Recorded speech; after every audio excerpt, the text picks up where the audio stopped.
Hi friends, కొత్త అమావాస్య సందర్భంగా ప్రతి సంవత్సరంలాగే ఈ సంవత్సరం కూడా ఖరీదా బిదాన్పల్లి శ్రీ శ్రీ శ్రీ సోలపురి అమ్మవారి పూజా కమిటీ వారు అంగరంగ వైభవంగా అమ్మవారి పూజా మహోత్సవాలు జరిపించారు. ఈ పూజా మహోత్సవాల్లో ఎక్కువ మంది ప్రజలు వచ్చి ఆ దేవదేవుని దర్శించుకున్నారు. మరిన్ని వివరాలు తెలుసుకోవడానికి మన ఖరగ్పూర్ యూట్యూబ్ మరియు ఇన్స్టాగ్రామ్ ఫాలో అవుతుండండి ఫ్రెండ్స్.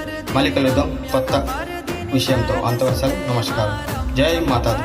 అందరికీ ఉగాది నూతన సంవత్సరం శుభాకాంక్షలు మన ఖరగ్పూర్ పేజ్ మరియు యూట్యూబ్ తరఫు నుండి.